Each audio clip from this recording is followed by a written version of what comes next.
Okay, I'm here with Lena. I thought I would do a really quick sort of overview of how a trim should look for a horse, and also how it's very, very easy to tell that Lena is late for her trim. Since I'm the guy who trims her, it's my fault, but all fixable, because she's not really that late. It's been probably about a month. I always recommend every 3 weeks or so. Anyhow, so let's take a look a little bit at what's going on with her feet. I've trimmed one, that one's left to go. So we're going to look at this one here. We'll look at it from the top down. Actually, I'll just put it in normal mode. So we can see we've got this coronet band that goes around like that, and the hoof matches that around. Okay, and you can see here that her walls come down. Now they're going to be hooves are a bit conical. They're not a cylinder, they're a bit conical. So naturally, the wall comes down and comes a little bit out, but not a lot, not really any extensive flare. The toe as well should come down in a nice straight line. We don't want a big duckbill or that kind of thing. Heels straight. You can see that in the tubules. If you look, you can see these little lines.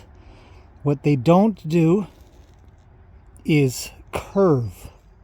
These lines do not curve this way.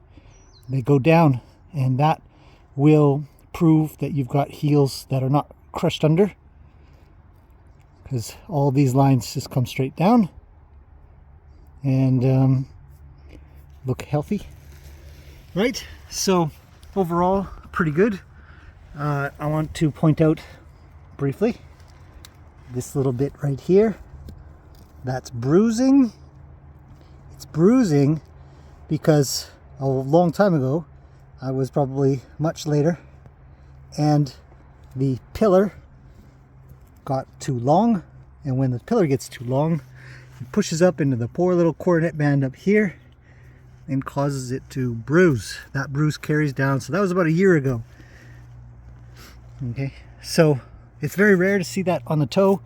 Toes usually wear off nicely all by their lonesomes. It's the pillars that get long and you get this type of bruising once in a while. Not a big deal, goes away, but it's better to keep up. Thing I want to note, very importantly, very, very, very importantly, for anybody who has a horse or knows somebody with a horse and you're viewing a trim, what we don't want to see is the outer wall trimmed off to make the walls look straight. Okay, you can tell it is objectively noticeable and understood. I have only rasped from here. In fact, all of my trimming is done from the bottom. I don't trim from the top downwards. Leave all this. It's good, healthy stuff. Strong, heavily calloused, and good against the weather. No big deal. You know, periopal, strong and crusty periopal is good for the hoof. We leave it, we don't trim it, we don't rasp it, we don't sand it, we don't do nothing. Okay, so little bevel.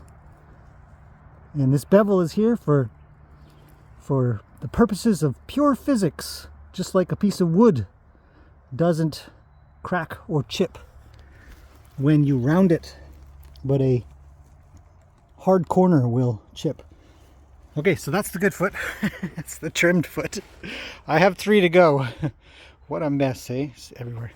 Okay, so let's take a look at this foot. You're going to see some similarities, obviously, in the wall. The wall is still good, obviously. Now, I haven't trimmed this one yet, so what we get to look at is this crease that lives here, comes down here, and then comes way up here. You guys see that? That's a really important thing. Okay, really important item to pay attention to. it will indicate where the horse wears their foot to and where it doesn't. By the time I'm done trimming, this crease should be flat with the ground, like this one. You can just barely see this crease here, this little ring, tiny little ring, and these rings indicate sometimes a little bit of a late trim. Okay, now we're going to look from the top and look at that. Right, look at that front edge that's very flat. Now it looks flat because the pillars are out. Right, this one's very round. We got a very round, matches the coronet band. This does not match the coronet band. It almost looks really weird, like I should be holding the camera out here more. But it's because her heels are tall, which is a little bit difficult to tell maybe. But the bottom line is that this here has got to go. And we can kind of tell from the outside, this horse needs a trim. So that's today. That's today. So that's kind of like what a foot that is healthy and trimmed properly looks like, and one that, like I said, I'm about at least a week late. I have a 3-week schedule generally. Lena sometimes needs a little bit more. She's a very fast grower. Hello, Lena. Who's a big sweetie today? She's great. Not tied. I don't tie. I just happen to have the rope here. I put it over the fence to sort of just put it out of the way. Hello, Lena. She's just a big sweetie today. It's really good. And a horse will stick with you. They'll be happy to have their feet trimmed if you do a fantastic job with them. So that's what we're doing today. So there you go. That's a quick one, maybe. Little hoof sort of instruction or understanding. We can objectively see these things. These are very important things. So if you have a horse or know somebody with a horse and you're looking at their feet, things to keep in mind is whether or not their hooves flare, whether their toe is flared, whether the heel is crushed under. Like I said, these tubules will be running straight, not curved like that, right? And we don't have the deformation of this bit here. It's not flaring really, but it's way too long. So yeah, all really good stuff. Trim from the bottom, you'd be good. Right, Lena? This is whatever. Just hurry up and take me back to the grass. Whoa, a row. Okay, that's it for now, you guys. Hopefully that has been interesting. I will be back soon with more videos. Today's a trimming day though. Very busy.